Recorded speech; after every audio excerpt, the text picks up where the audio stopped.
King Charles is going to return to royal duties tomorrow, following his cancer treatment, of course.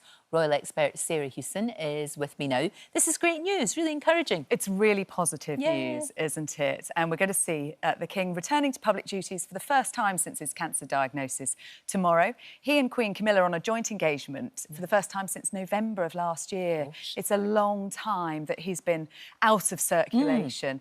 And it's a very carefully chosen engagement because they're going to visit a cancer treatment centre. So they'll be meeting medical staff there and they'll be meeting patients and their families. Really great for the King. We know how much he thrives on that public interaction. He's been deeply frustrated to be kept behind closed doors for so long. But a bigger purpose as well. It's all about raising awareness, the importance of early diagnosis and supporting those who are going through it at the moment as well. No, exactly. It makes absolute sense, doesn't it, for him to start doing that. Now, Prince Harry returning to the UK, invictus, of course. It seems that that's the only thing that would get him over here, apart from the court cases, of course. Will he see his dad? Will he see his brother? What do you think? Yeah, that's the really big question, isn't it? So he's back next week. Wednesday of next week is a service at St Paul's Cathedral. It's a great thing. It's his legacy project. It's the best thing he's done, and it has made such a difference to so many people's lives. 10 years since he founded the Invictus Games. He's going to be doing a reading at the service. Damien Lewis, the actor, is going to be delivering a poem. We're not expecting any senior members of the royal family to be in attendance. And as you said, will he meet his dad? Will he meet his brother? Will he see his sister-in-law? He's made it clear he'd really like to see them when he's back in the UK. He did pop back in February after the King's cancer diagnosis, that blink and you miss it meeting with his dad. I think if he's going to see anyone, it'll be his father. He'll want to see how he's doing.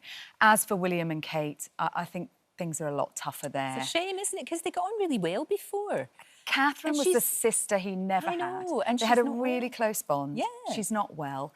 And I think for them, their priority is on her and her recovery and keeping everything as calm as they possibly can. The wounds run pretty deep. He said some very hurtful things. And I think that meeting doesn't feel like it's right now. No.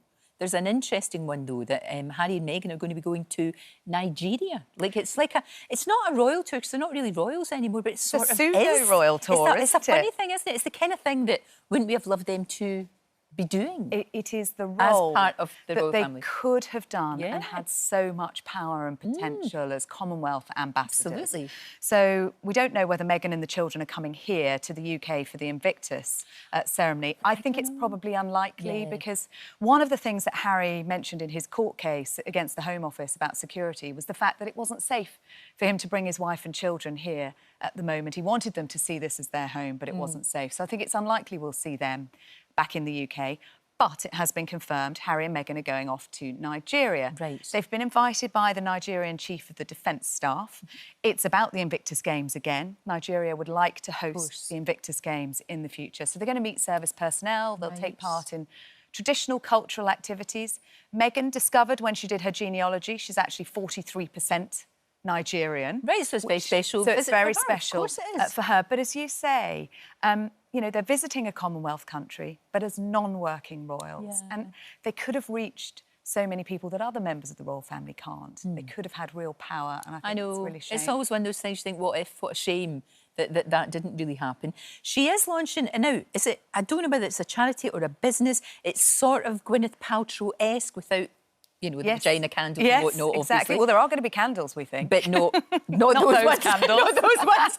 You never know. It's the jam that's making the news. This is a very, very shrewd marketing ploy in a way. Just send pots of it to women that have got, like, millions of followers online. Yes. You have to take your hat off to her. You do. So 50 jars of this jam. American Riviera Orchard is Meghan's new brand.